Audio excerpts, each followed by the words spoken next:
Good evening. आज का ये छोटा सा वीडियो हैप्पी लाइफस्टाइल की तरफ है। देखिए हम इस भाग दौड़ बड़ी ज़िंदगी में जो इतनी तेज़ चल रही है, जिसमें हमारे पास रुकने का भी टाइम नहीं है, एक हैप्पी लाइफस्टाइल जीना भूल जाते हैं। हैप्पीनेस इंडेक्स में हमारी कंट्री काफ़ी पीछे आती है, बट कुछ कंट्रीज़ हैं जैसे फ़िनलैंड और नॉर्डिक कंट्रीज़ जो कि हैप्पीनेस इंडेक्स में रिपीटेडली बहुत ऊपर आती हैं। ऐसा क्या है कॉमन इनकी लाइफ़स्टाइल में, इन सारी कंट्रीज़ की लाइफ़स्टाइल में, जो इनको हैप्पी बनाता है? क्या ये चीज़ें हमारे यहाँ पर भी इम्प्लीमेंट हो सकती हैं? कि हो सकता है ये चीज़ें इम्प्लीमेंट करने से हम लोग भी थोड़ा ज़्यादा खुश हों?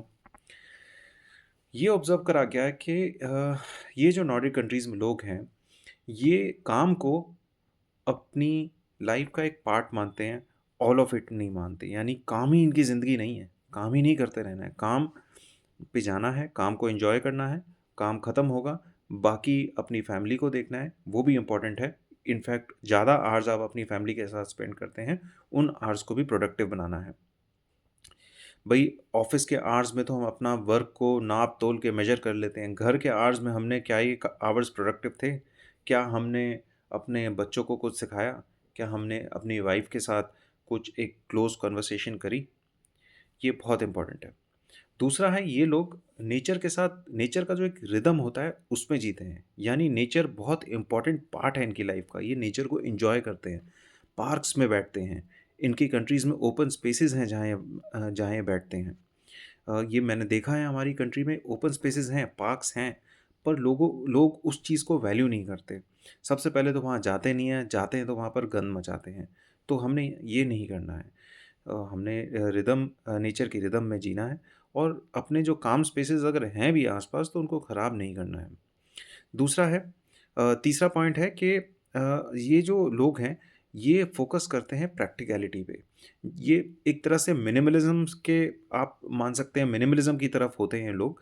अपनी घरों में कम से कम चीज़ें रखते हैं, पर जो चीज़ रखते हैं उसका एक स्पेसिफ़िक यूज़ होता है और उस यूज़ की उस जगह पे वो ही एक चीज़ होती है।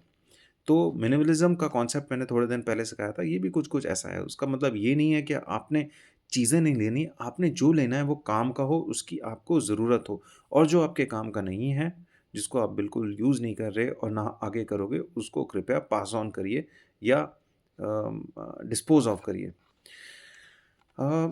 चौथा मैंने चीज़ देखी इन नॉर्डिक कंट्रीज़ के लोगों में और उन कंट्रीज़ में इनफैक्ट कि वहाँ पर काम स्पेसेस होती हैं। उनका जो घर है उनके जो घर के वॉल के कलर्स हैं, वो कलर्स काफ़ी काम होते हैं। जो वो म्यूज़िक पसंद करते हैं, वो भी काम म्यूज़िक होता है, कुछ ढोल और शोर वाला म्यूज़िक नहीं होता। उनकी पब्लिक स्पेसेस में भी एक अनयूजुअल काम टाइप का होता है, लोग शांत बैठते हैं, बुक पढ़ते हैं, कोई आस-पास इतना ज़्यादा शोर-शराबा नहीं मचाता। तो वहाँ पर काम स्पेसेस को वैल्यू करा जाता है, घर के अंदर भी और घर के बाहर भी। फिर पाँचवाँ पॉइंट है कम्युनिकेशन के ऊपर। जो नॉर्डिक पीपल होते हैं they are known for their honest communication. वो ऑनेस्टली आपको चीज़ बोल देंगे, जो यहाँ पर शर्मा-शर्मी में हम बोलते नहीं हैं। या फिर हम एक आर्टिफ़िशियलिटी की लेयर बना लेते हैं अपने ऊपर। ये चीज़ मैंने वाराणसी में देखी थी। वाराणसी में लोग मुझे लगा बहुत खुश हैं, क्योंकि वहाँ पर जो कम्युनिकेशन होती है बहुत ऑनेस्ट होती है और बहुत ही मतलब हिला देने वाली कन्वर्सेशन होती है। आप वाराणसी में जाएँ तो वहाँ पर जो पॉपुलर घाट्स हैं वहाँ पर लोगों से ज़रूर बात करिए, स्पेशली वहाँ के लोकल लोगों से, तब आपको पता चलेगा एक ऑनेस्ट कन्वर्सेशन कैसी होती है। तो ये जो नॉर्डिक कंट्रीज़ में भी लोग होते हैं वो ऑनेस्ट कम्युनिक कम बोलते हैं, पर जो भी बोलते हैं वो सच बोलते हैं। पर एक चीज़ जो ये याद रखते हैं, ये अपनी बाउंड्रीज़ को याद रखते हैं। ऑनेस्ट कम्युनिकेशन का ये मतलब नहीं होता आप सारी बाउंड्रीज़ भूल जाओ, कुछ बाउंड्रीज़ आपको मेंटेन करके रखनी है क्योंकि आपको अपने रिलेशनशिप्स भी तो अच्छे मेंटेन करके रखने हैं। फिर आता है जो उनके नॉर्डिक लोगों में देखा गया है जो क्वालिटी होती है, वो है they finish what they start.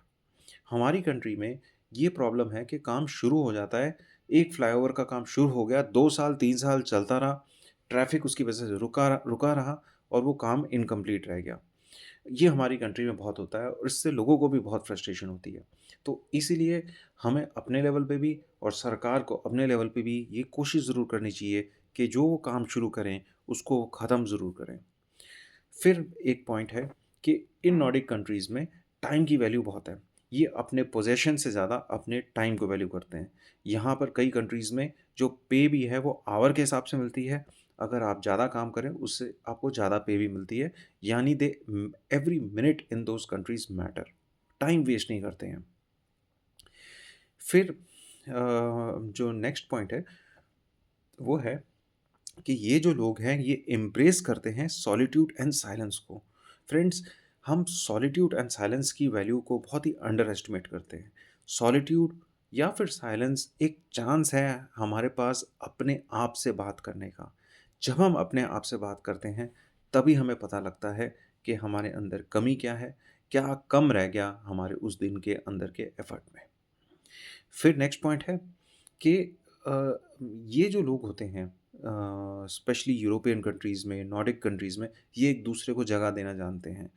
अब हमारी कंट्री में आप कहिए लोग इतने ज़्यादा हैं, पर कैपिटा स्पेस इतनी कम है, जो इसलिए लोगों को शायद अपनी पर्सनल स्पेस नहीं मिलती। पर इस पार्ट ऑफ द वर्ल्ड में पर्सनल स्पेस को, या जो कह सकते हैं स्पेस टू ब्रीथ, जो है सांस लेने की जगह को, बहुत वैल्यू करा जाता है। फिर उसके बाद last but not the least, वहाँ वहाँ पर नॉर्डिक कंट्रीज़ में these people value peace more than praise और रिस्पेक्ट। यानी मैंने अपनी कंट्री में देखा है, लोग कहते हैं यार मैंने तो पूरी ज़िंदगी में एक रिस्पेक्ट ही कमाई है। देखिए ये कोई ये अलग एक टॉपिक रखेंगे इसके ऊपर, रिस्पेक्ट, काम पे जो रिस्पेक्ट मिलती है। We have to be practical.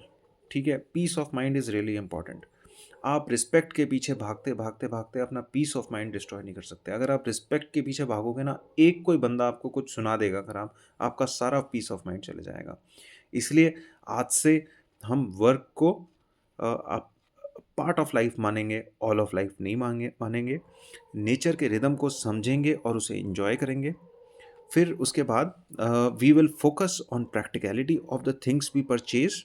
फिर हम काम स्पेसेस को बनाएंगे, वैल्यू करेंगे, चाहे वो घर के अंदर हो, चाहे वो घर के बाहर हो।